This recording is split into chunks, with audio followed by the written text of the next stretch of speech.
Welcome to the National Healthcare Decisions Day Town Hall, Navigating End-of-Life Care and Choice During the Pandemic, hosted by Compassion and Choices. My name is Tom Quash, Chief Marketing and Program Officer at Compassion and Choices, and I will act as your moderator today. Before we get started, please note that today's webinar is being recorded. Well, good afternoon or good morning, depending on the time zone in which you are calling. We are thrilled by the reaction and the turnout for today's webinar. Thank you for spending the time with us today. Before we begin, a few housekeeping notes and information about today's structure. We will have an interactive Q&A session at the end of the formal presentation. For those calling in through your computer device, to ask a question of today's panelists, type your question into the Q&A box near the bottom of your screen and click send. Please note you'll need to check send anonymously if you do not want your name attached to your question in the Q&A. We will answer as many questions as we can during the designated time. With those housekeeping items out of the way, we're happy to begin. I'm pleased to now introduce our first presenter, Kim Kalinin. Kim has served on the Compassion and Choices leadership team for nearly 6 years, first as Chief Program Officer, and today as the organization's President and Chief Executive Officer. Kim frequently speaks at conferences, testifies before state legislatures, conducts policy briefings, and serves on committees as a subject matter expert on end-of-life care options. Please join me in welcoming Kim Kalinin. Thank you so much, Tom, and welcome to all of the participants for the first webinar in our National Healthcare Decisions Day Town Hall. We are really delighted at the great turnout that we've received for this webinar and the interest. For those of you who are not familiar with Compassion and Choices, we are the oldest and the largest national nonprofit organization that is committed exclusively to improving care and expanding options at life's end.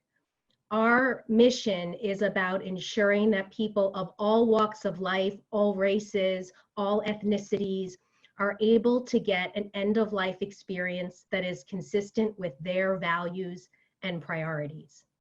Each year at this time of year and leading up to National Healthcare Decisions Day, we do work to talk about the importance of end-of-life planning.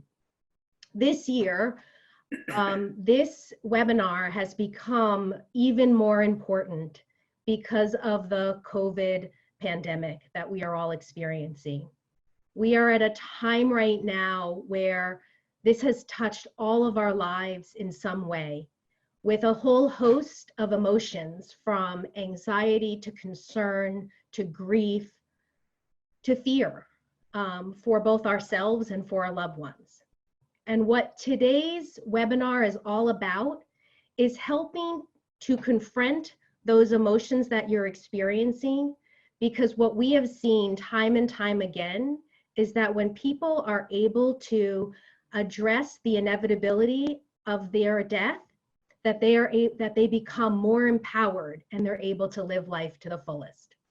I think about it a little bit like the Queen Latifah movie Last Holiday. If you remember, it came out in the mid-2000s, and in the movie, she got a terminal diagnosis and thought she was gonna die in a very short period of time. And she went off and she lived her life to the fullest. And then, of course, at the end of the movie, found out that she wasn't really gonna die. But the experience that she had in that movie is the experience that I see people have who really take hold of their end of life and accept their mortality. They're able to fully live their life without regret, without concern, without fear. And so right now, what this pandemic has done is it has allowed all of us to become a little bit more aware of the fragility of our lives, but that can potentially result in us being able to take hold of our end of life, and in the end, we can live all of our lives a little bit fuller. So my hope for today is that we can address some of the very scary, very real scary, unique aspects of this pandemic. And there's really two things that it's highlighted.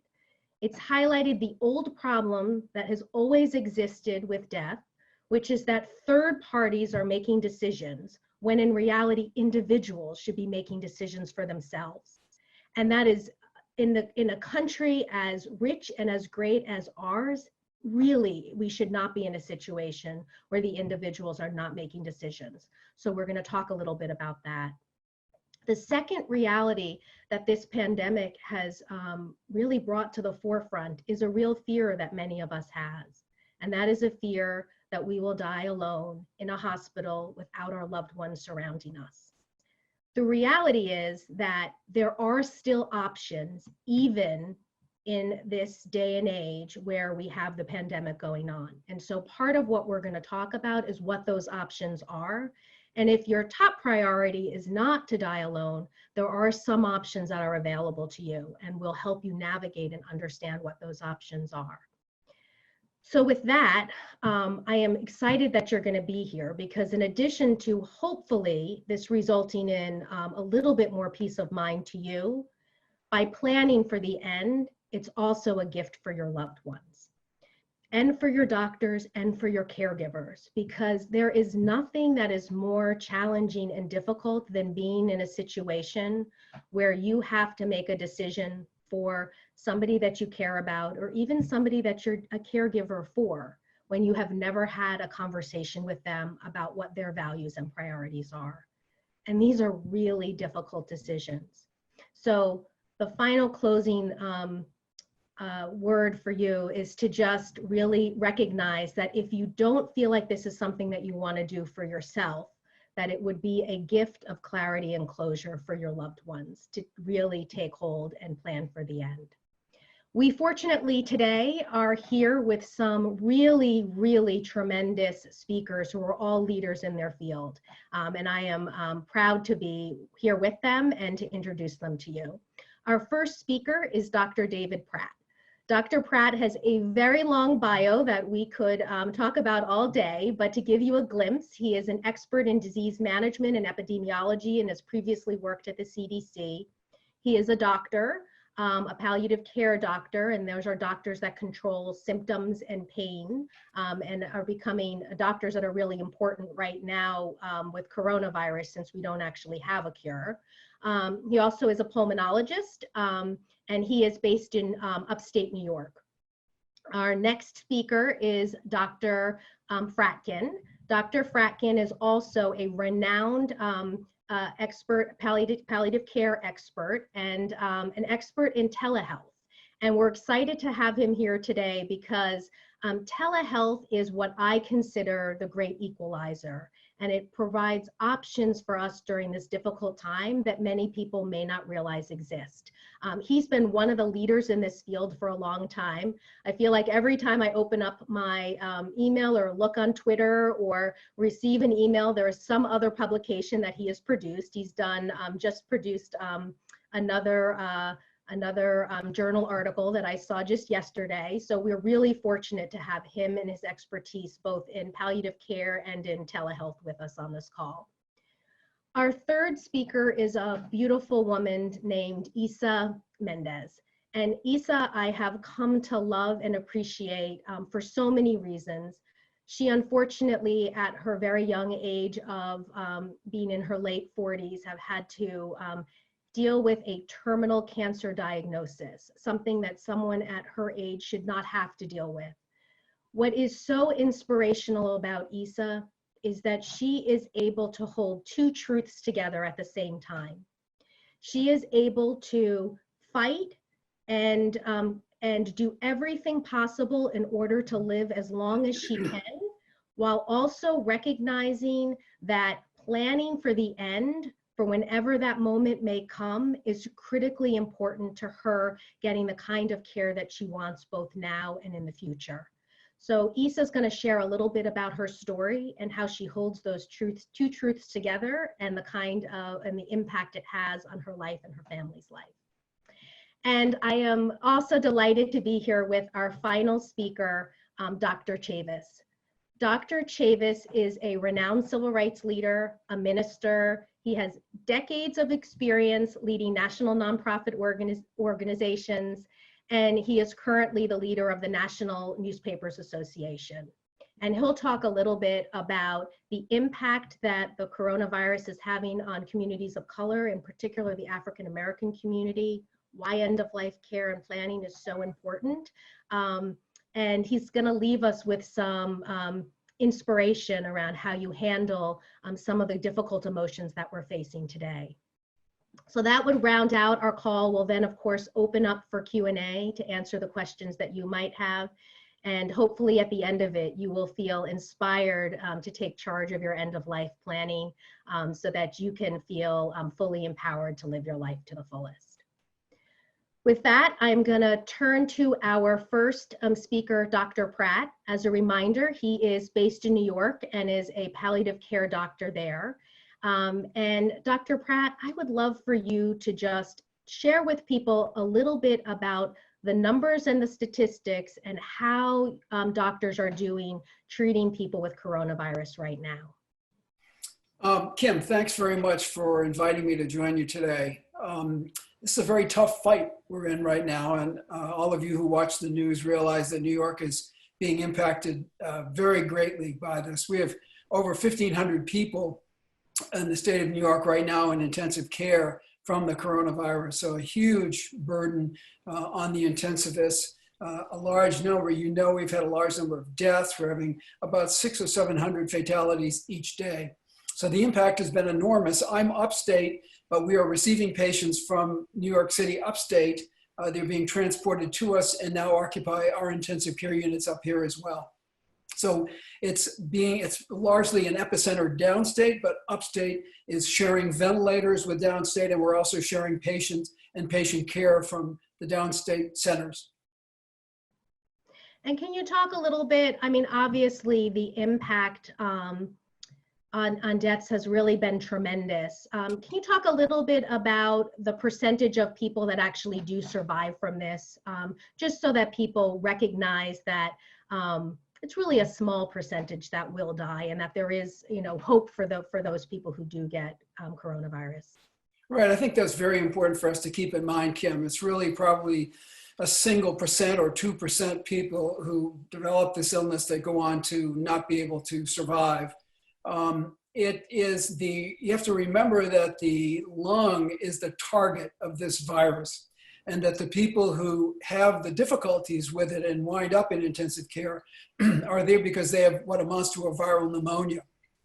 And the viral pneumonia overwhelms what is ordinarily a very delicate organ and floods it with fluids of various kinds, some of which are like water and others that are pretty sticky and very hard to move air through these. And so that's what gets us to the desire to provide supplemental oxygen to these patients, and then in extreme instances, putting a tube into the windpipe and putting them on a mechanical ventilator, a pump-like machine.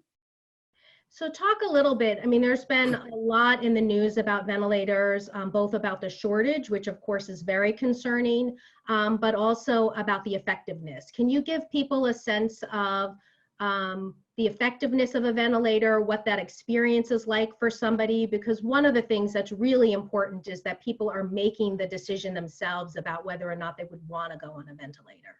Right. The reason that we choose to do assisted ventilation is because if we cannot make that decision and cannot provide sufficient amounts of oxygen, the amount of damage to the body is severe and serious, not only to the lung, but also to the kidneys and the heart and the liver. And so the decision to put someone on mechanical ventilation with high amounts of oxygen in the air going into the lung has to do with survival. I mean, this is a life and death decision, really. And if we couldn't provide them with sufficient oxygen, they would end their life right then and there. So putting that tube in the airway, being able to provide a given amount of oxygen, a rate of breaths for that individual patient, and the depth of breath all can be controlled by these devices called ventilators. they roughly cost what you would pay for a new camera, for instance. They're, $25,000 or $35,000 for this equipment, highly sophisticated, filled with chips, the ability to sense what's going on in the lung, make automatic adjustments to the frequency and the depth of breathing, titrate the amount of oxygen, put extra pressure in the lung to force more oxygen into the tissues, a very sophisticated device. But having said that, unfortunately, the experience now with this particular virus for people who wind up on a ventilator, their chances of getting off or surviving is only about 50-50. And in some locations, actually, it's not even that good, Kim. So this is a procedure that's life-sparing and life-giving, but it should not be assumed that if you go on an assisted ventilator, mechanical ventilator, you're guaranteed a favorable outcome.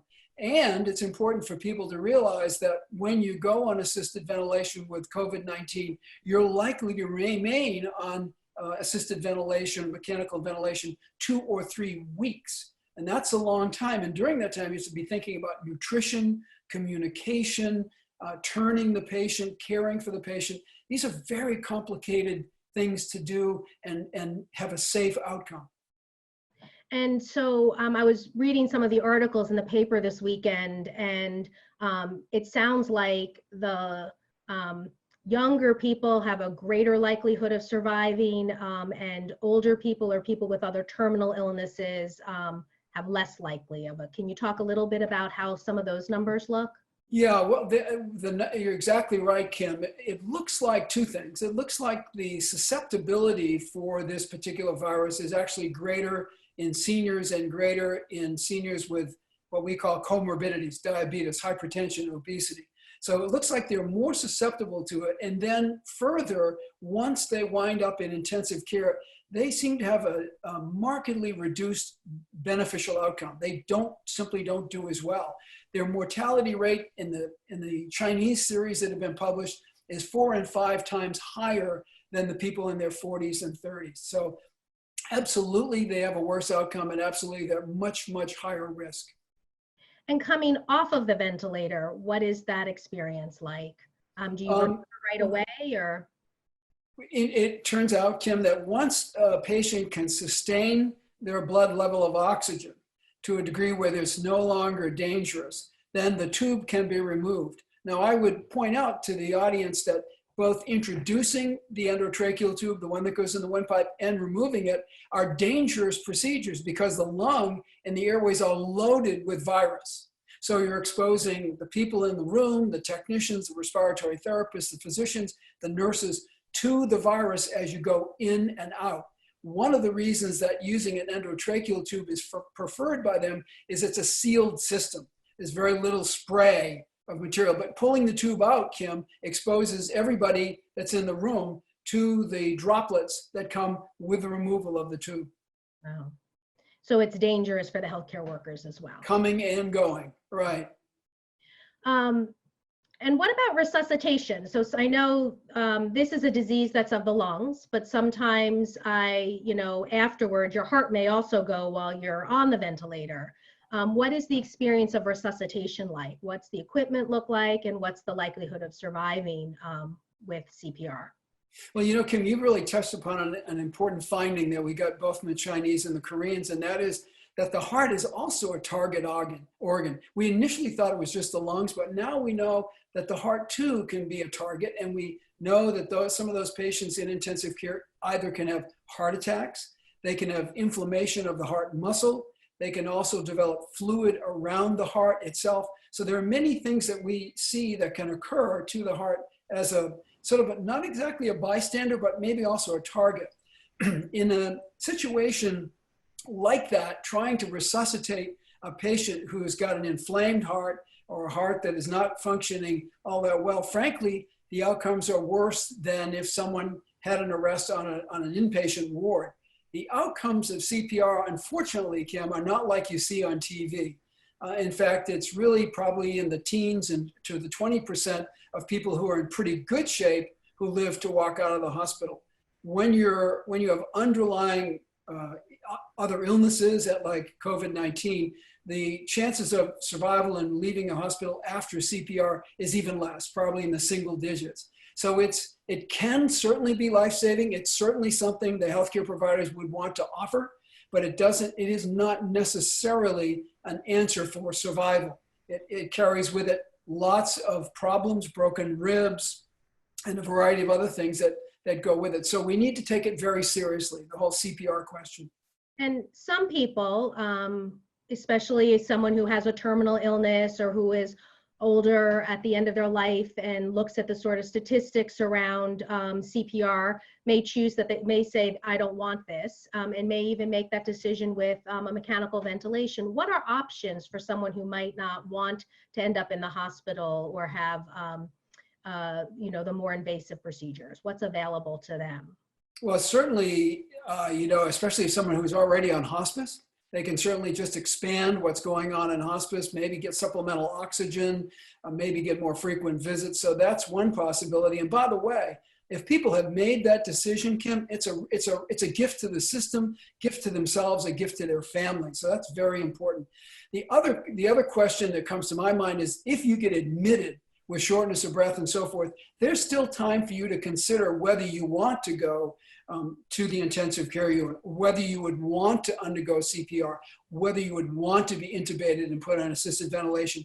Each of those questions should be discussed with a hospitalist or whoever is taking care of you before you get to the doors of the intensive care unit, right then and there. Absolutely. Great. Thank you so much, Dr. Pratt. I'm going to turn over to Dr. Fratkin. You've obviously been listening to this conversation. Dr. Fratkin is also a palliative care professional in California and a telehealth expert. But I'm wondering if you have anything to add to what Dr. Pratt has offered so far. Thank you so much, Kim. Thank you, all of you. You know, the importance of letting your wishes be known to the people that love you and to the people that will care for you cannot be overemphasized. Around the country prior to COVID-19, less than half of people had clarified those wishes, had those conversations, expanded their view and preferences and their philosophy of life, their psycho-spiritual sense of themselves as it relates to what they would or would not want. And so that we find ourselves having these conversations or looking for papers at exactly the wrong time. So I just want to emphasize what Dr. Pratt was saying, and choice really depends on information and communication. And if people do not wish to be treated with invasive forms of artificial life support, then regardless of its impact on the system, which is favorable, in terms of honoring and respecting their autonomy and their wishes and providing them an environment in which to navigate whatever's on their plate in their homes with the people that love them, is a great offering. This isn't a conversation about getting care or not getting care. It's about getting the kind of care you want in the environment you want, with the people around you that you want in the face of terrible, terrible illness. And one of the ways that people are able to get that care is through telehealth. Can you tell people a little bit about the options that are available to them through telehealth and how that works nowadays? Well, I can't tell them what they have available to them, but I can tell them that 4 weeks ago, when I used to tell folks that telemedicine is actually better than real life, I got a lot of eye rolls. But about 2 weeks ago, that changed. Based on some very sweeping regulatory relaxation that relate to billing issues, security issues, policy and regulatory licensure across state lines, all of a sudden, all of the barriers and obstacles, or many of the barriers and obstacles to really finding out what these tools can do have been relaxed. And so even in the time that we've begun planning this conversation, there has been a dramatic and incredible rapid adoption of a whole new mechanism for care that has never, been tested. I had told people a month and a half ago, if you'd asked me, I would have said it would have taken 5 to 10 years to get to what I think will be the sweet spot for telehealth. I think that about half of what we do other than procedures can be done effectively and with advantages by asynchronous real-time video conferencing or asynchronous communications of various sorts. I thought it was going to take 5 to 10 years to accomplish that, but it actually has taken 5 to 10 days to accomplish that. So what's available to each individual within the health system that they're working with or relying on is variable. But what I can tell you is that it's superior in so many ways to the kind of healthcare delivery system that we have become used to and have been frustrated by for many years. Yeah. And Compassion and Choices, we were really excited to join along with many other organizations to help advocate for some of those changes. And one of the reasons that I was so excited about what I saw was you think about it as, talking on the phone or being in a two-way conversation like this. And we know from our end-of-life consultation program, which we've had for years now, that you can actually really have a really intimate and powerful interaction that way.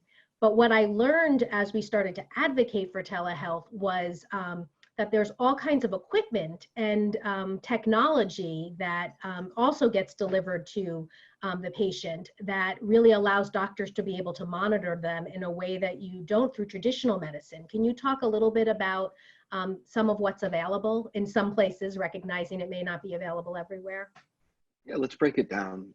There are, what you're referring to is what would be called remote patient monitoring. There are systems that allow for information to be pushed out of the household and up to the healthcare team.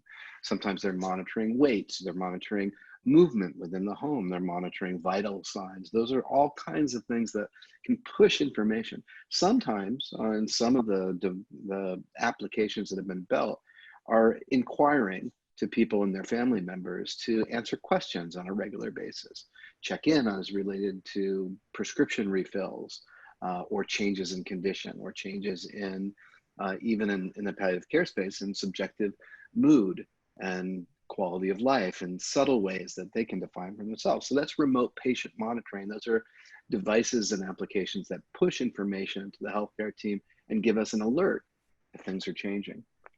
There is video conferencing. Essentially what you and I are doing right now is using this framework, this technology, to have a meaningful connection about this topic that is of importance to all of our participants, but also to see each other and respond to each other in a verbal and nonverbal way. That's a synchronous engagement, just like a telephone call is a synchronous engagement.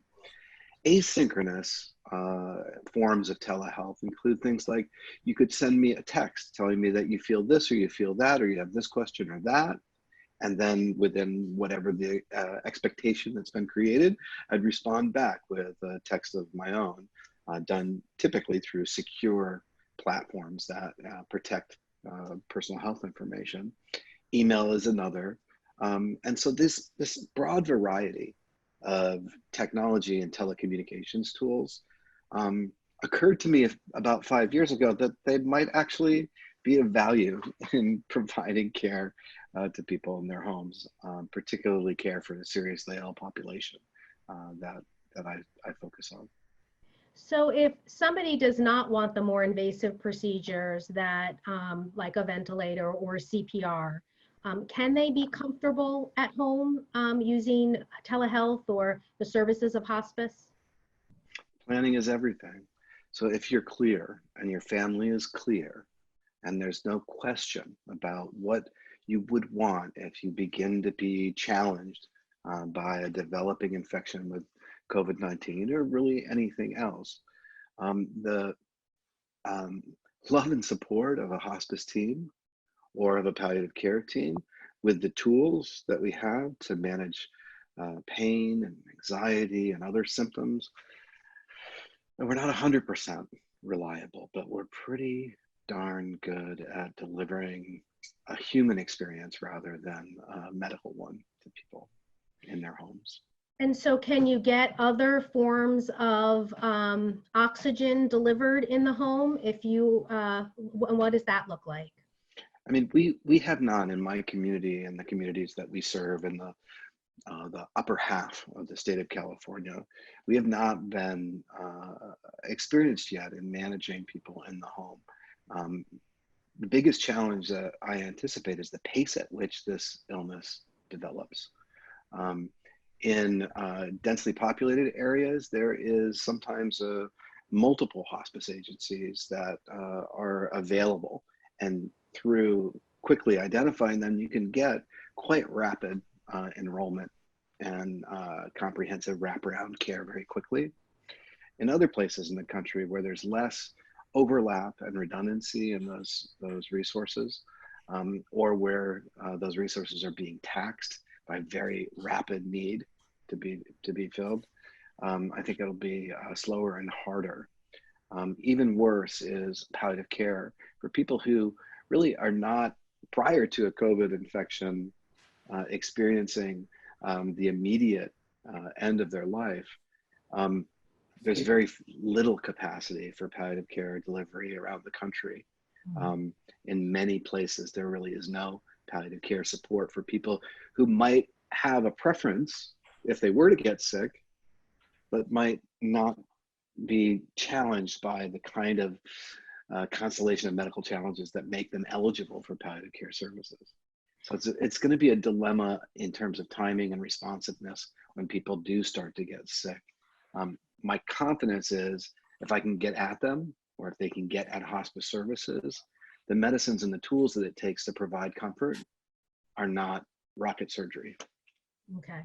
So for somebody who is terminal now, or somebody who knows that they would not want to go to the hospital, and that's the sort of decision that they would make, what would you recommend? How do they increase the likelihood that they can remain at home and get the care that they want to keep them comfortable? Because obviously they're not getting care, they're just getting a different kind of care to control their symptoms, as opposed to care to extend their life. Well, at the risk of being a little bit cute, I think I'll say that we are all terminal, and that has been an important reality before COVID-19, but we are all confronted across racial categories, economic categories, influence, power. None of it protects us from this invisible threat of COVID-19. And so I think that one of the potentially important things that we as a society will experience is presencing ourselves to our own mortality and using that as a point of reference in deciding how we want to spend our energies, our time, our efforts. So forgive me if that's just a little pithy to say it. But the most important thing that people can do is to ask for the care that they desire. The traditional models of healthcare wait for doctors to get a clue about when hospice is the right model of care, or palliative care is the right model of care, or other sorts of supportive services. We have traditionally waited for doctors to figure out how to get the right person in the right care at the right time. Part of what I have been very committed to is to reaching out to the public at large and saying, ask for what you want. You have a better understanding of what your needs are than the physicians who are working inside of a somewhat obsolete healthcare delivery system. Yeah. And for those people who do choose to go to the hospital, what are health professionals doing to help them so that they're not so alone? Are there strategies and tactics that are in place to allow them to still have some sense of closure at the end of their life? I think I can say I'm proud that in more than 70% of American hospitals, there's some form, some variety of a palliative care team available that can be responsive to those kinds of needs. because palliative care doesn't really focus its attention on disease-centered care, but rather on human-centered care. We pay a lot of attention to who loves this person. We pay a lot of attention to the suffering that comes from isolation, whether it's at home or in the hospital. However, we expect and are planning to respond to the overwhelming surge of cases. We can't really quite predict how high or tall it is or how effective our sheltering in place activities and behavior change has been. But we're working hard with philanthropic organizations and grant funding organizations to help us to build out our capacity of palliative care, communication support, symptom control, advanced care planning, goals of care, family conferences. We're building out that capacity so that we can deliver it through these technology platforms wherever it's needed. All around the country, these palliative care programs are working in emergency rooms, ICUs, and at the bedside to connect people to their families and to connect support to our healthcare colleagues. And just to ensure that everybody who's listening knows, I think I said it earlier, but palliative care is our doctors who are really focused on the pain and the symptom management, not on curing the disease. So they're making. Yeah, I would say it that we focus on the person with the disease rather than the disease itself. We focus on what matters to them rather than what's the matter with them. And we focus and wrap around the family system and support quality of life in every way we can think of as an extra layer of support to everything that they're already receiving. And I've seen some really amazing examples where the palliative care doctor is phoning the loved ones at home and video conferencing them together so that they're still able to say goodbye. And really working to ensure that they're by the side of the patient who's in the hospital, so that may only be one doctor that's allowed in the room, but that one doctor is there making sure that the patient isn't alone. So there is no question that our healthcare workers really are the heroes in what's going on right now. And we've got our eyes on supporting them and connecting them to each other for the necessary support that's going to be required to navigate out of the zones of trauma that they've been experiencing. The kind of emotional, psycho-spiritual pain that they have been witness to is extraordinary, and we want to be there for each other as well. Well, thank you so much, Dr. Fracken. I'm going to turn things over to Isa. Isa, you are one of the most inspirational people that I have met. Just unfortunately, you have faced more than you should have had to in your life. Can you tell people a little bit about your experience and kind of what you're up against? Okay, I am a stage 4 uterine cancer patient. In October 2017, I was diagnosed with a cyst, a fibroid in my uterus. We decided, because I was 45 and I had my kids ready and everybody was growing up and I was not going to have any more kids in my plan, to just remove the uterus and go on with our life. I was always healthy. I was always doing exercise. I was always, on the better scale of health every time I would have my normal checkups.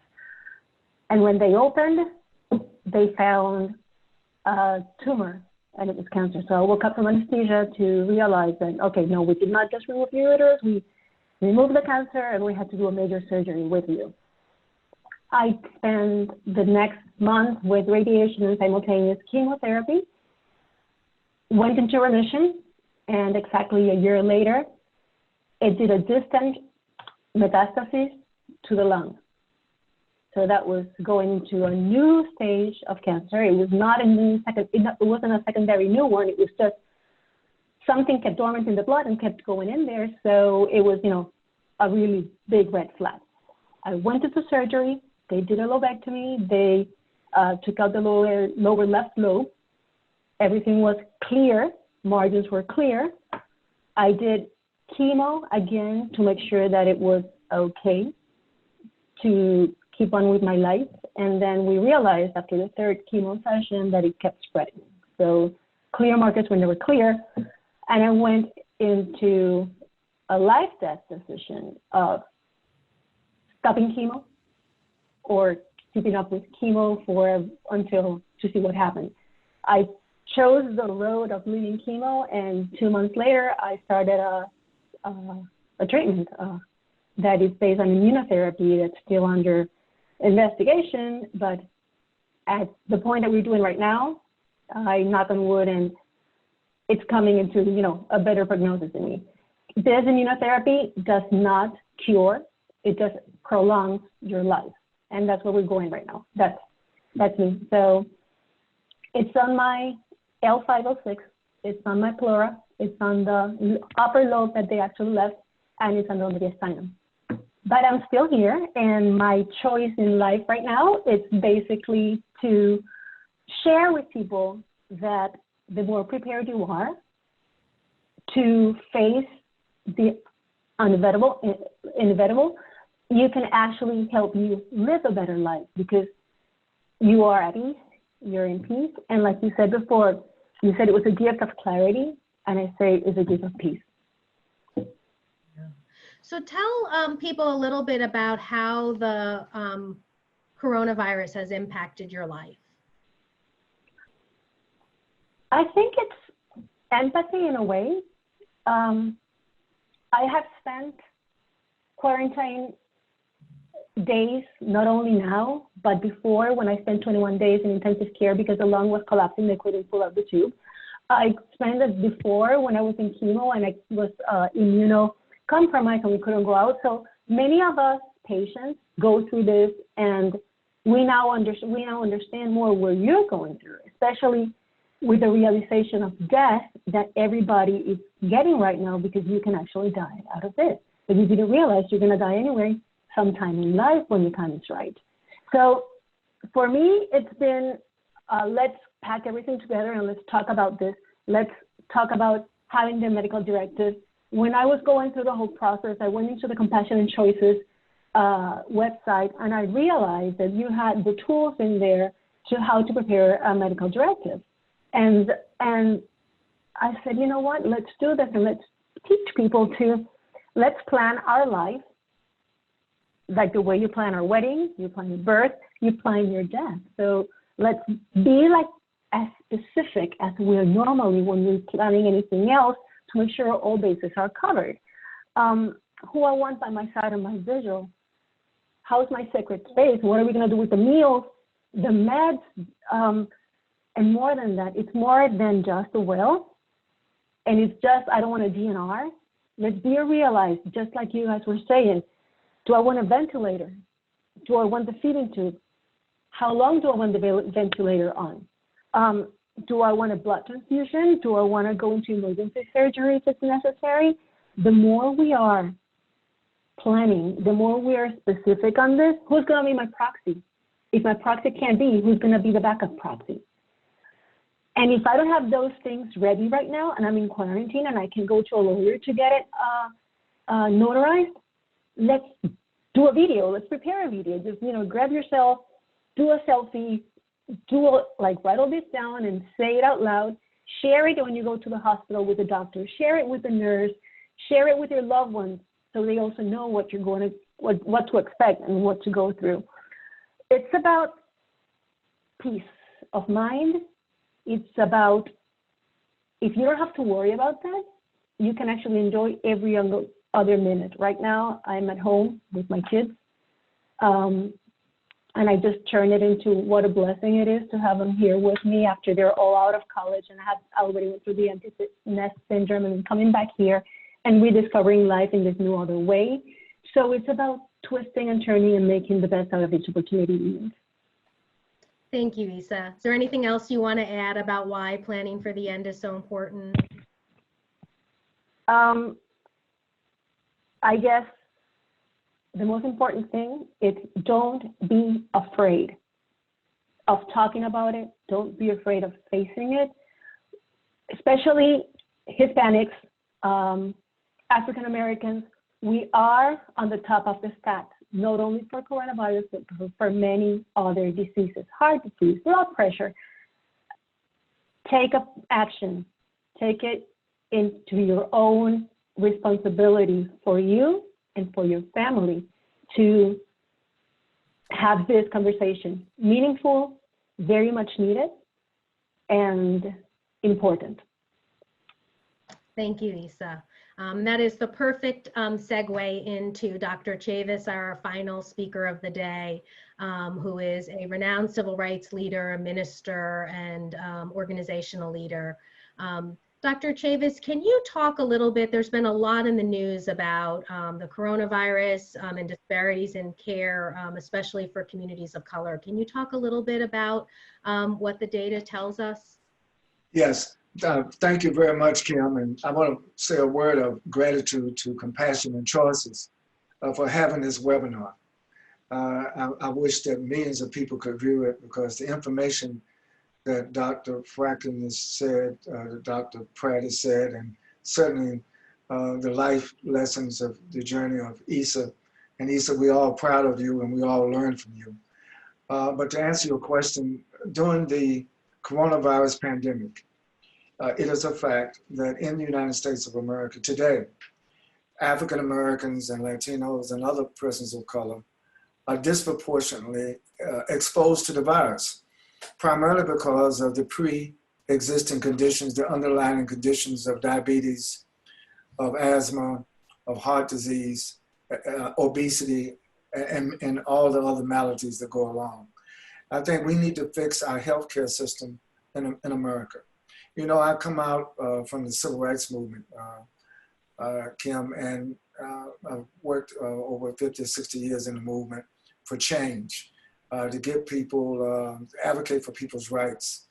And one of the important things about this discussion is the right of individuals to not only rest in peace, but have peace during the transition to the rest in peace.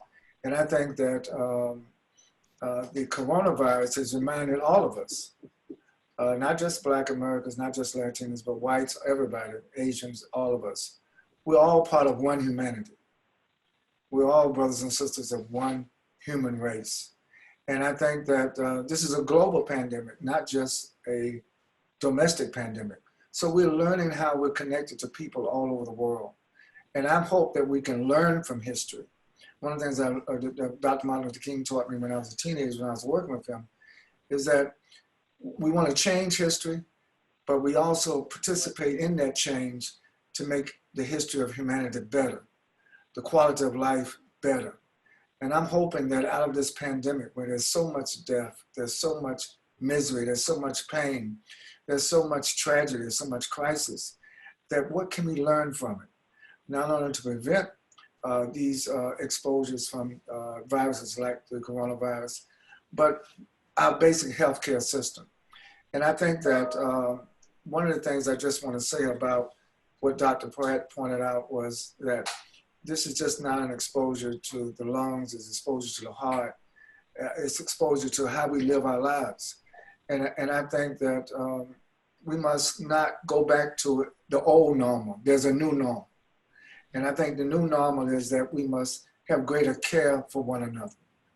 Part of what I respect about Compassion and Choices is that it enables all of us to think about not only who we love, but who loves us, and the choices that we have to make. And Dr. Franklin is right that, listen, we all are gonna die one day. Mortality is a fact of life. Birth is the beginning of life, and death is the end of life. And in this life journey, I think I've written about it for Compassion and Choice, in one's life journey, we should not give up our responsibility to make choices, not only for ourselves, but have compassion for others that love us. In the African American community, we are not only disproportionately exposed to the coronavirus in terms of the fatalities, but if I did a poll right now, most African Americans do not have a will.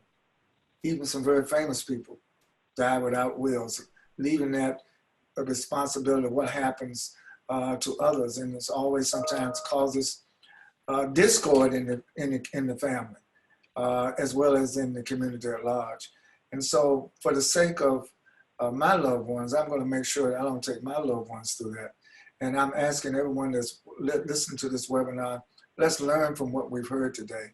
And let's prepare ourselves to engage one another in ways that we not only have compassion for what we may go through, what we might go through, but compassion for those that love us, who also will go through this journey once in their lives. Thank you. That was really beautifully said. And the op-ed that you recently did around end-of-life planning was really tremendous. I just thought it was so beautifully done. Can you talk a little bit, expand a little bit on why end-of-life planning is so important for all communities?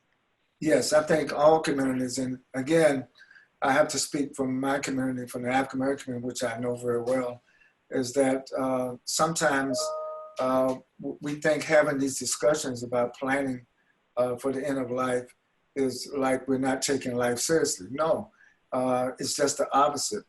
So everyone wants to plan to have success in one's life journey, but you also have to think about what happens when you make that transition.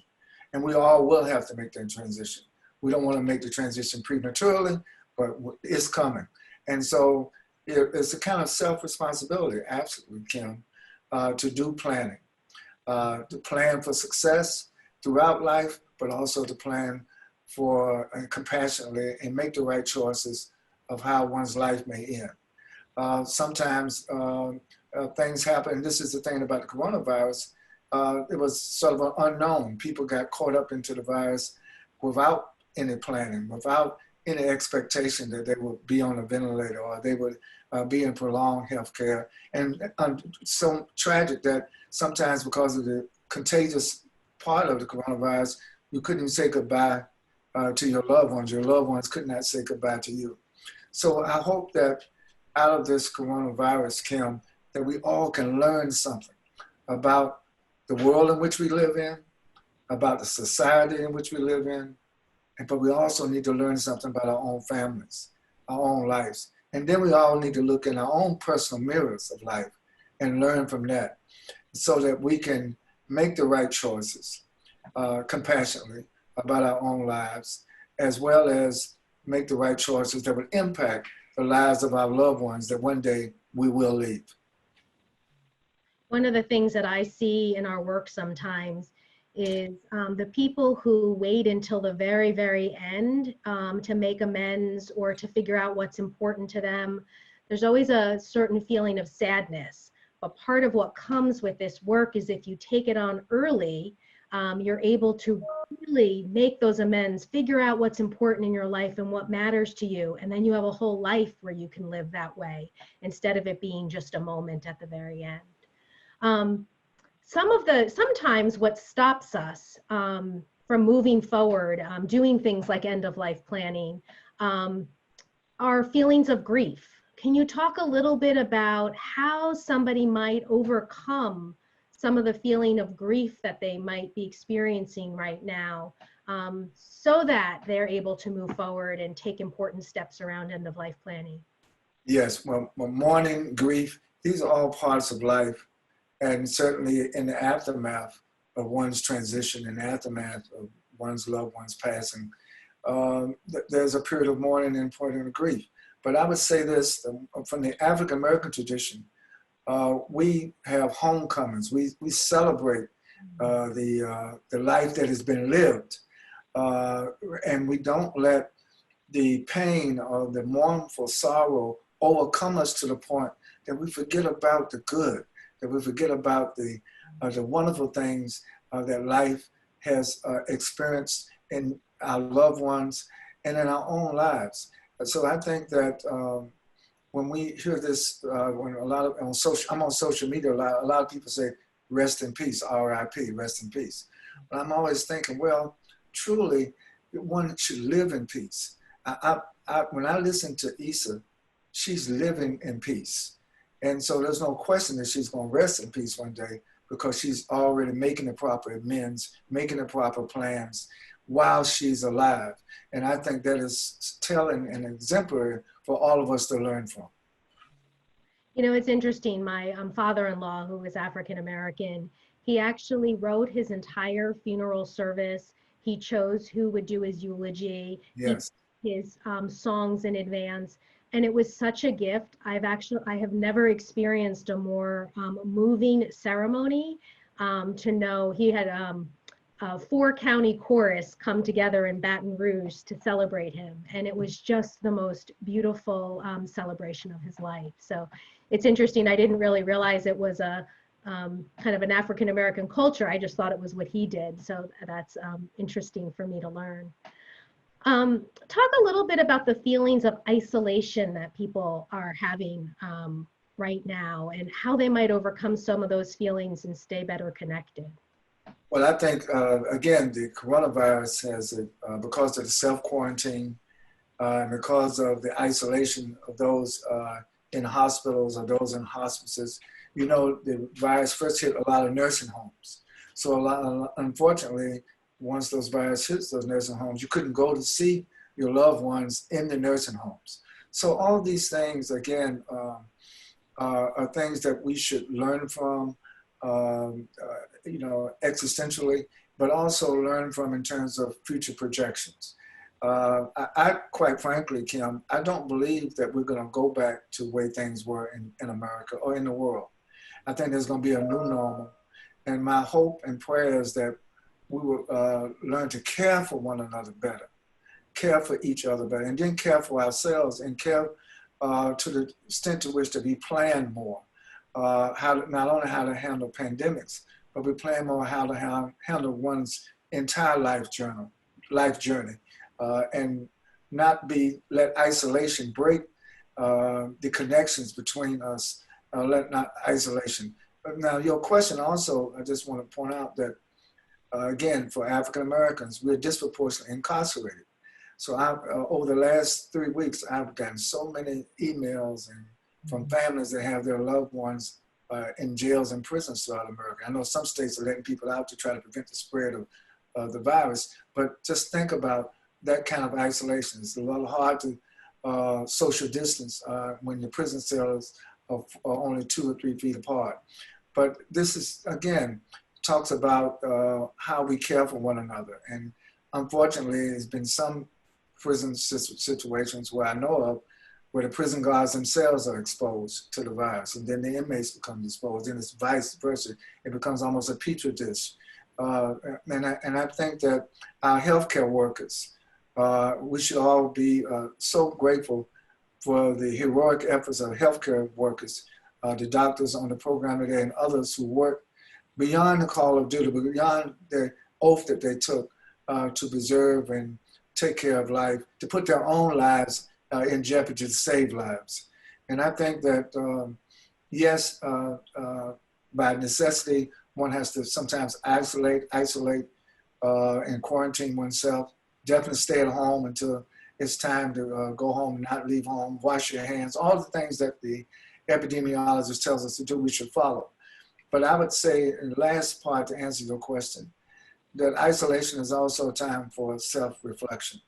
Isolation is a time for sort of a retrospective look on who we are, where we are on our life journey. And even in an isolated environment, if one has made the proper prior decisions of compassion and choices, then you can rest even in isolation and know that your loved ones know that you are comforted because you have already given some prior articulation to what really makes you happy, what makes you smile, what makes you have a sense of joy, even at the end of life, does not have to be a sense of terrible fear, but one of joy that I've lived a comfortable and productive and effective life. That was beautifully said. You have said so much already that has been inspiring. I wanted to see whether you had any final words of inspiration to lift our spirits up during this very difficult time. Well, to all of the listeners who are listening to the webinar, we hope that this has been taped. I hope you can play this tape over and over again for those that did not get a chance to see it. And on behalf of the National Newspaper Publishers Association, the Black Press, which I represent, we certainly are going to continue to work with Compassion and Choices. And Kim, thank you for your leadership And thank you for all the colleagues that we work with together here. I'm Brandon Alexander and many others that I've have interaction with. We just want to thank you and want to keep our sleeves rolled up. We got work to do. You know, we got to make sure that the oneness of humanity is not only one of the principles and the values that we adhere to, but we exhibit that in how we create public policies, how we deal with the whole overall healthcare situation. And I see that hopefully out of all of the negatives that have gone on recently, that we gain something positive and that we share the positive learnings that we learn from one another of all of God's people. Thank you so much. Thank you so much, Dr. Chavez. And a thank you to Dr. Pratt, to Dr. Fratkin, and to Esau. What a wonderful panel. In just a moment, we're going to open up for Q&A. We'll have some Q&A from the participants. Before I do that, I just wanted to say a couple of final closing remarks. Thanks to all of the attendees who've come. We are really grateful for you to come to listen and to learn. And of course, we welcome your feedback. So please do share with us your experience and what we can do better for the next time. I know this is a difficult time for many people. For anyone who is in a position, I did just want to do a reminder that we get all of our contributions come from the very generous individual support of people. So if you are in a position to be able to contribute and you found this to be meaningful, one of our very generous donors has agreed to match any contributions that are made to us between now and June 30th, 1-to-1. So please do, if you are able, go ahead and make us a contribution to us if at all possible. And then the last thing I wanted to say is that we have a COVID-19 specific toolkit that's designed to help you be able to navigate the options that are available to you and plan. It allows you to go through and understand all the options that has been presented today, and to really think about, would I want to be put on a ventilator? Would I want to get a CPR? If I were to get either of those things, for how long, if I were to be on a ventilator, for how long would I want to be on the ventilator? Do I also want a feeding tube if that becomes necessary? If my lungs collapse, would I want kidney dialysis? So all of those really specific decisions that someone is going to have to make on your behalf. It's an opportunity for you to read up, learn more, and answer some specific questions. And we are encouraging everybody to do a COVID-specific addendum to your advanced directive. It will be a gift for you to bring that with you if you choose to go to the hospital. And if you don't choose to go to the hospital, you can use it as an opportunity to talk with your caregiver about what your options might be at home. So I encourage everybody to take a look for that. We'll put a slide up momentarily that tells you where to get that link. This is also the first in a series of webinars. So I will turn things now over to Tom, who will open things up for Q&A. Thank you so much, everybody. Thank you, Kim. And we've had several questions. We won't be able to get to all of them. And unless otherwise directed, any of the panelists who feel comfortable answering the question can do so. So first question. For the purpose of deciding whether or not to decline a ventilator, assuming one survives, what is the outlook of post-ventilator life with regard to probability and degree of permanent physical damage and degradation of quality of life? This is David Pratt. Let me try this. Let me try to answer for you. I think we don't know enough yet. We certainly know that assisted ventilation is not an innocent mechanical ventilation is not an innocent process. The lungs certainly can be damaged both by oxygen and by the pressure. So we need to realize and follow these patients for a number of years and months and see how they do. The other point I think was made by Dr. Fratkin, and that is this is a traumatic experience. So people will have psychosocial scarring as well as this lung scarring. So don't know enough yet, Tom, but we certainly have got to stay tuned. But Dr. Pratt, we do know what typically happens to somebody not necessarily with coronavirus, but for somebody else who has serious lung illnesses, right, and goes through this? What are some of the side effects that some people may experience? I mean, Kim, it's a great question. The problems go all the way from the top of your airway all the way down into the lungs. Many of the patients who are prolonged assisted ventilation will wind up with a tracheostomy, with a windpipe hole, so that the tube that was going through their nose or through their mouth is removed. So we know that's a fact. We also know that these people become nutritionally depleted while they're in intensive care. They're also prone to developing blood clots. They also can have scarring and fibrosis of the lungs, stiffening of the lungs. So there are a number of things that can happen in the period of time while they're hospitalized and when they're recovering. You know, we keep our fingers crossed. We're very hopeful that most of these people have sufficient respiratory reserve so that when they leave the hospital, they'll be able to be independent, perhaps even without oxygen. But right now, I think we need much more experience looking at a cohort of these patients, a number of these patients, see how they do. Let's learn what's going on. Dr. Fratkin, is there anything you want to add to that? I think that's right. I think that the impact that we should all wrap our head around is immediate. That we are faced with an unprecedented threat to our illusion of immortality. That nobody would have said that 7.5 billion human beings would change their behavior so dramatically in so little time in order to preserve and protect their own well-being as well as the well-being of everybody in the human community. This is on every corner of the planet. That couldn't have happened without this kind of a threat. The kind of a threat that comes when you face your mortality is very orienting. So whatever we experience personally as it relates to this virus, or we experience through our family members, I invite everybody to reflect on the nature of life and how they spend their energy, their resources, their time, their love, their kindness, their service to others. Like, that's happening right now. That's not just a silver lining. That's the way forward to create the new normal that Dr. Chavez spoke to.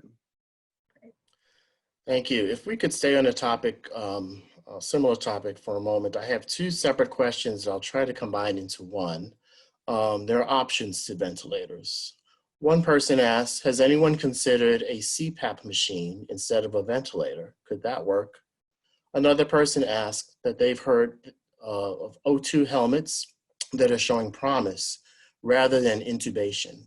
Can you describe the promise of this alternative intervention? Tom, let me try again here. In fact, both of those have been tried. And the Italians actually have the greatest experience with helmets. We have very little experience with that in US intensive care. We have used sealing masks that go around and make a very tight seal around the nose and mouth. And those have been, to a significant degree, pretty successful. CPAP also, which doesn't require the same kind of tube in the airway. Many people use CPAP if they have sleep apnea. Some of you may be familiar with that. And that can, in fact, add pressure in the airway and perhaps improve oxygenation. So the answer to the question is yes and yes. Both have been tried. Anytime that you put the head inside a helmet or completely close the nose and mouth, remember, we forego communication in large measure. We forego the ability to easily provide nutrition. There are consequences for every way when we get involved in dealing with the airway. Great, thank you. I have a question about honoring wishes. This person wrote, I read that some people are being tubed before even getting to the hospital with no regard to their wishes or advance directive. If a person has COVID-19 and does not want to be intubated, what should they do? How will they die? Well, I think that the healthcare professionals should honor the wishes if the wishes are clearly articulated. But again, healthcare professionals also have ethics and rules of each hospital that they have to abide by. So I think that, but at the end of the day, what happens, Tom, for many patients is the absence of having a pre-directive. It's the absence of not having clear terms before they get to the hospital, before they reach out for some assistance from the professional healthcare service. So again, I think that can be mitigated. It may not be the end-all answer, but I think clear decision-making before you get sick is always advisable, or while you're sick and while you're conscious is advisable. So it's not left to other people to make choices for your life. Great, thank you. And I would just encourage people that if you do your planning, that it's important that you have the document handy with you, that it's someplace that people will be able to see, so that when the emergency personnel come in, that they'll be able to see it.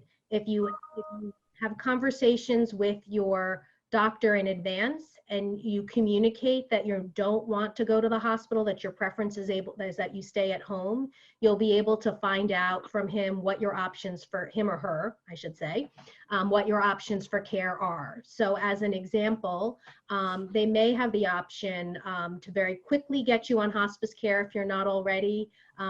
It would have to move quickly because the disease does tend to move very quickly.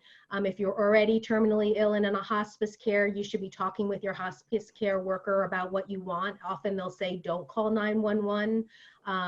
You might have oxygen already with you that you can use to keep you comfortable, or pain or symptom management, you know, some type of morphine or something else to keep you comfortable. The most important thing that you can do, from my experience, is to have those conversations in advance with whoever your primary care doctor is. And Dr. Pratt, I see you shaking your head. Is there anything I missed or that I misstated that you want to add to that? No, I mean, I can tell you that one of the things that we see, first of all, a little bit of compassion for the EMTs.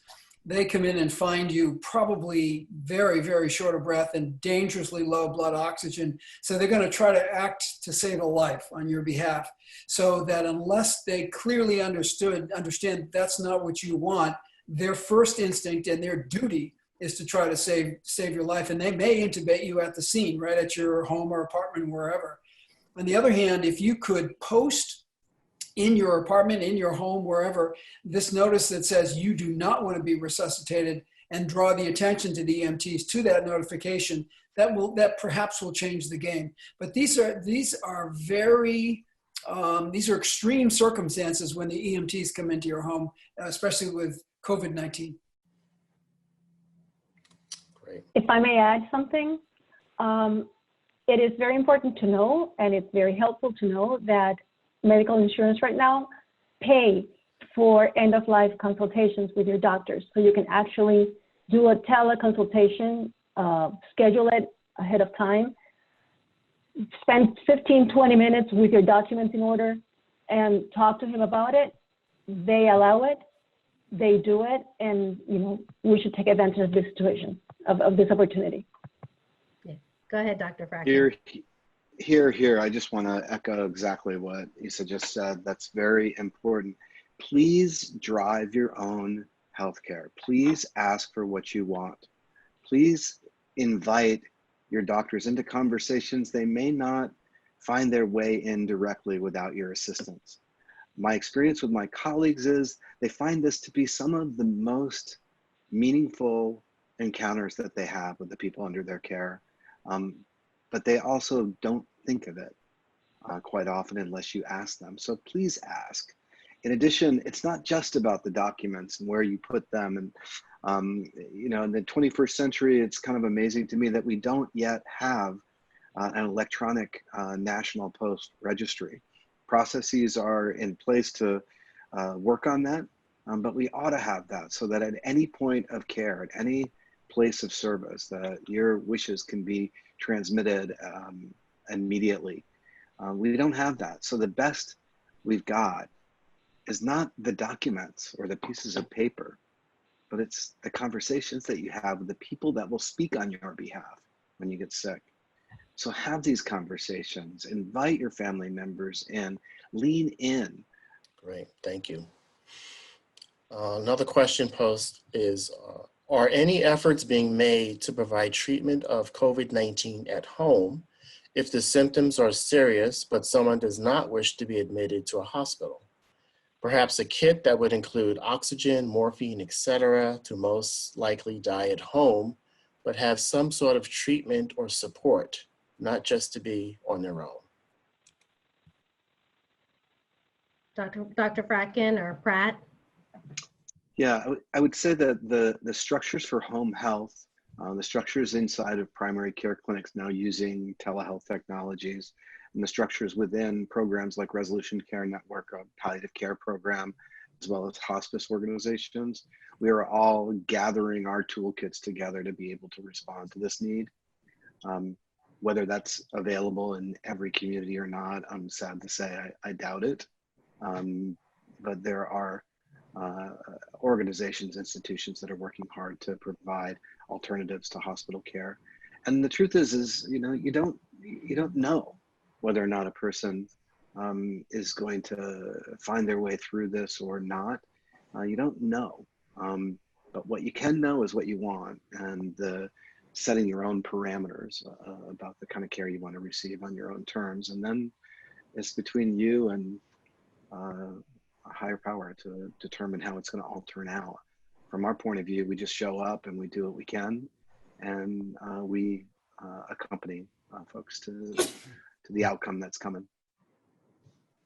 So the best thing that you can do is pick up the phone and call your doctor. Use it as an opportunity, as Issa said, to have one of those end-of-life conversations and ask them what options will be available to them, and suggest to them that moving in this direction might be of value to you and to others. And what we have seen in our work is that consumers have a very powerful voice, that medicine responds when enough people speak up and say what they want. And so the more people who are asking their doctors, communicating the kind of care they want, the greater likelihood that it will become available to you in your community.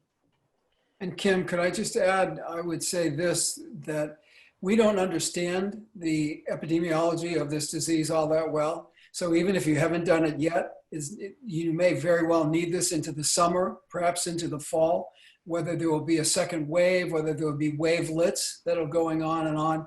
This is a great time to do it.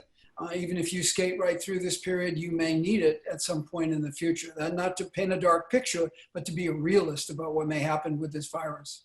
Yeah, I think that's a really important point, Dr. Pratt. And there's been a lot in the media of studies that have come out that have showed really low rates of success coming off of ventilators.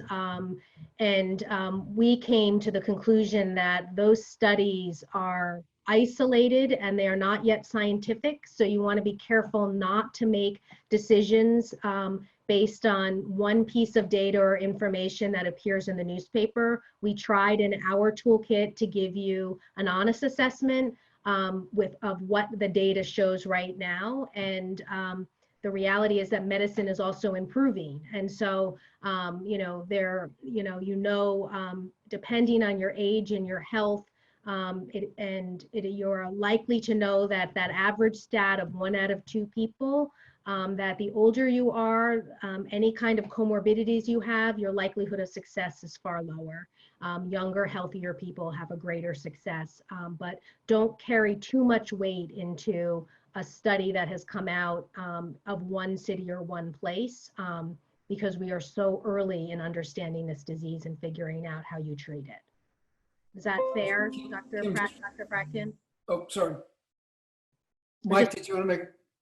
I was just asking. Yeah, no, I think you nailed it. I think you nailed it, Kim. That's exactly right. Is that we can't know the way ahead until the data gets crunched, digested, and sorted for value. So, I mean, I think David would agree with me that palliative care doctors have been walking into tough situations under threatening circumstances with enormous amounts of uncertainty and an acceptance and understanding that we can't always change the outcome. So this environment for us is sort of the environment that we function in. This is for everybody who's facing a threat, is new to them. But for us, we recognize that you can't always know how it's going to turn out. You may know a little bit about how it turns out for populations of people with uterine cancer, for that matter. But Isa represents one human being, one person with one situation, one case. She deserves to be heard and seen as the individual she is, not just as a representation of a population. It'll take a long time to really understand the data set for populations in a way that really guides our care effectively for the individuals that come our way. It would be easy if my exam room would fill with a population and I could tell them what they have to expect about certain situations. But in the reality, it's always one person at a time, one at a time with a ton of uncertainty. Kim, I would only add one more thing, and that is that on the hopeful side, we do have a substantial number of work being done on drug trials, antiviral therapies that have been launched or being carried forward. So there's at least 4 or 5 drugs that are being tried right now that are being studied in a very careful way, not a slipshod way, but a careful way. And we also know that people who have antibodies in their bloodstream, we can harness and harvest that, give it back to people who are seriously ill. So that's another possibility. And then vaccine development is going on at a very rapid pace. So I would say those are glimmers. There's no guarantee, but those are certainly glimmers that the viewers today should keep in mind, that there's a lot of work, a lot of energy going into these modalities as well. Great, thank you. There are quite a few questions around PULSE, the physician orders for life-sustaining treatment form. Can anyone explain the importance between PULSE and the advanced directive for those with pre-existing conditions, and any difference from DNR, DNH? So a lot of questions asking for clarity on that PULSE document. Dr. Brecken, do you want to take this one? Yeah, sure. A PULSE document, or in some states a MOLST document, is spelled wrong. It's POLST, and they got the P wrong. It's actually formally titled the Physician's Orders for Life-Sustaining Treatment, but it ought to say a person's orders for life-sustaining treatment. The physician or the provider or practitioner is really a co-signer. Now that document has 3 components to it, at least in the state of California and in Oregon as well. The first has to do with what you would want a healthcare provider to do if you actually died, meaning if your heart stopped or your breathing quit. Would you want to be allowed a natural death, or would you want an effort or an attempt or a try at resuscitation? That's the first component. Do not attempt resuscitation versus allow a natural death. The second component is a bit more complex, but it has to do with the intensity of the treatment that you would want. On a spectrum, on one end of the spectrum, you might say, listen, if I get sick enough that my mortality is a threat, all I want is interventions for comfort. That would be one end of the spectrum. On the other end of the spectrum, you might want full everything, full intensity of treatment, including mechanical ventilation, cardiopulmonary resuscitation, hemodialysis, procedures that may be invasive. Or you may find yourself in that middle position where lots of people who live with and navigate chronic illness find themselves in that sort of selective treatment option. For example, a person with cancer who's getting immunotherapy would be somebody who's made a choice to have a selective treatment. You know, there may be things that a person under care wouldn't want. They might not say that they would want to go to the intensive care unit, or they might also say they wouldn't want chemotherapy, but they would accept immunotherapy. There's all kinds of nuances that live in that selective treatment category. And then the third category on the POLST form is related to artificial forms of nutrition or feeding tubes, which in a very small number of people can be life-sustaining and very useful at helping them maintain their quality of life. But in the large majority of people who are living with a life-limiting illness, such artificial forms of nutrition may not be in any way able to provide them with what they're looking for. And then there's a third place where you can say a trial of artificial hydration and nutrition may be desirable. So these forms probably all vary a little bit from coast to coast. And like I said before, the absence of a national electronic pulse registry that can be accessed from every single site of care by a registered provider is surprising to me, given that I can get a ride from one place to another in any place on the whole planet by Lyft or Uber. It seems like we ought to be able to figure out this electronic pulse registry business too. And just to add to what Dr. Fratkin said, so the difference between an advanced directive and a POLST or MOLST form is that a POLST or MOLST form is a physician order. It's typically for somebody who is within the last couple of years of their life or has a terminal illness. And you go to your doctor and you have your doctor put it in together, and it carries more weight because it is a physician's order versus an advanced directive, which anybody can put together. It is not a physician's order, and it is important to do. So we tell people to do both. But if you are within the end of your life or have some type of a terminal illness, it will carry more weight if you also do a POLST or MOLST. And a question we have from Charles Thomas, what is Compassion & Choices doing to ensure that physician-assisted death is effectively implemented in hospitals in legal states? Streamlining procedures, ensuring sufficient stockpiles of barbiturates, etc. How can we help these calls to hospitals? So generally speaking, when people choose medical aid in dying, they are not doing it within the hospital setting. They are doing it when they are at home.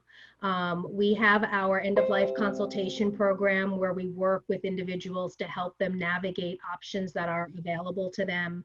And we continue to work with individual people. I have 3 supporters who just this past couple of weeks chose to use medical aid in dying and died very peacefully in their home. So people are continuing to access medical aid in dying. Through our access campaign, we do work to try to impact hospital policies so that they have policies that are supportive. This typically takes going through a huge amount of bureaucracy. And we've been very successful in the secular hospitals at getting them to adopt supportive policies. So most of the secular hospitals in authorized states do have supportive policies. I would say if anyone wants the option of medical aid in dying and you're in an authorized state, do not go to a Catholic facility because that option will not be available to you. If anyone is looking for the option right now for themselves, there is a process that one has to go through in order to be able to access the law, and it can take some time. So the moment that somebody determines that this is something that they might be interested in, that is when you should start the process. Finding a doctor, all of that takes some time, and you can contact us in your individual scenario, and we can help you to navigate the process. Thank you. And I think we have probably time for just one more question. You've all touched on this in one way or another. I think it's a question that is universally asked, but perhaps even more so in today's climate. And that's, how can I help people who are reluctant to talk and think about death understand how important and empowering it is to do so?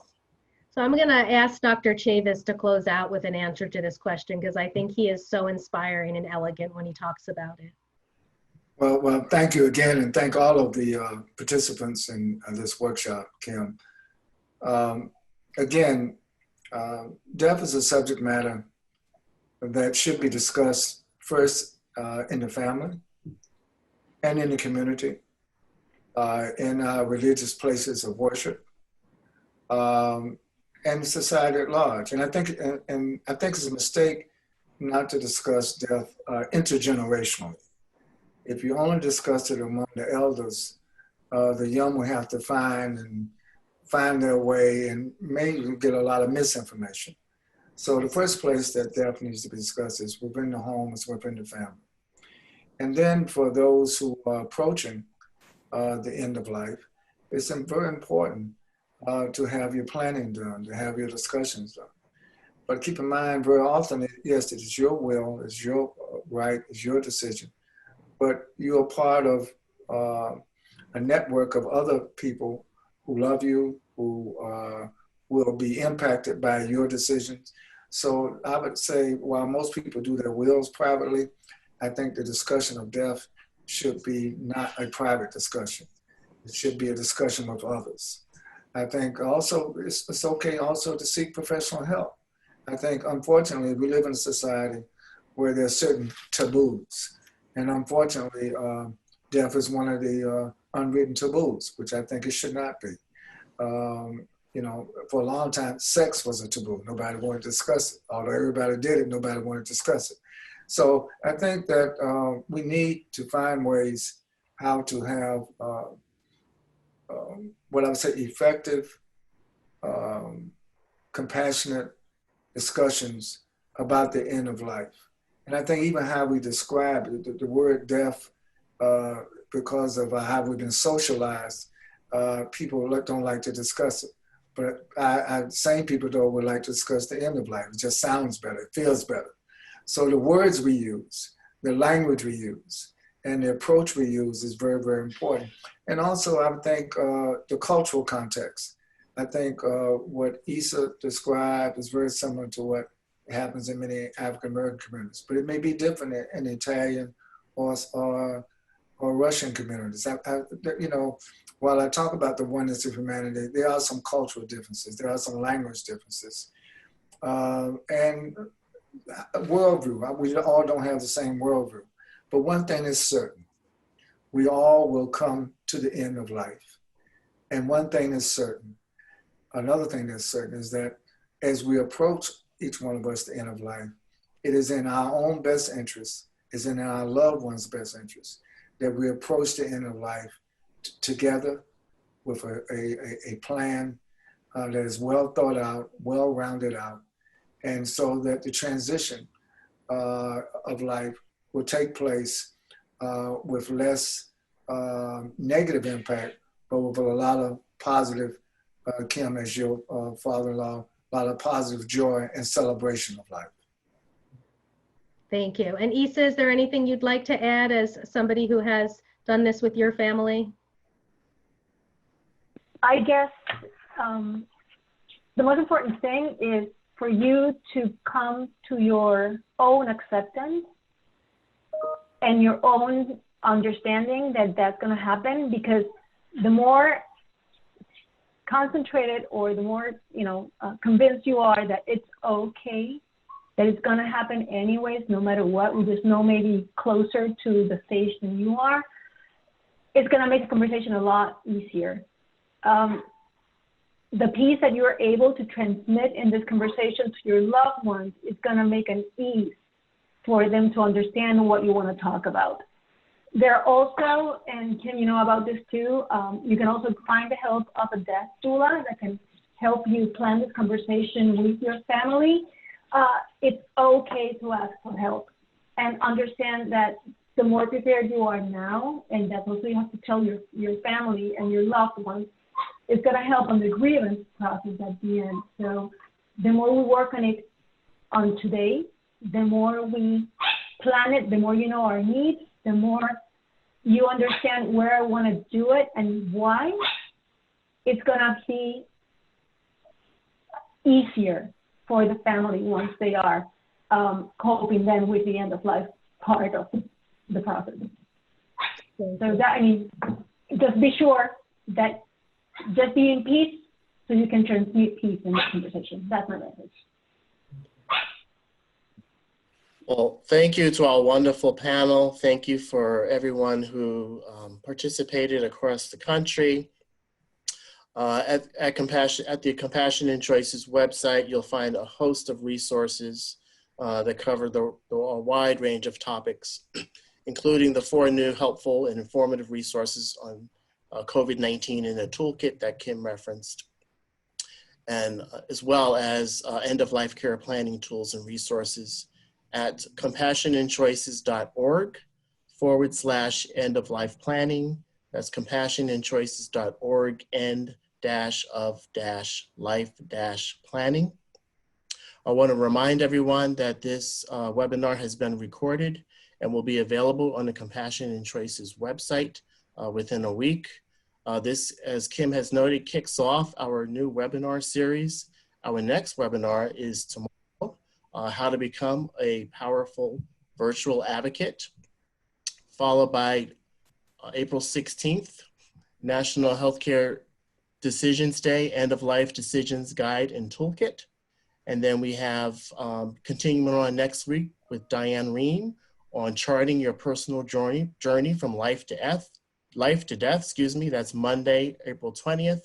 And then Living and Dying with Dementia, Taking Charge of Your Personal Values, and that's hosted by the American Society of Aging. You can find registration links to all of these on our website at compassionandchoices/events. Thank you again to the panelists. Thank you for participating. We hope to see everyone again in the near future.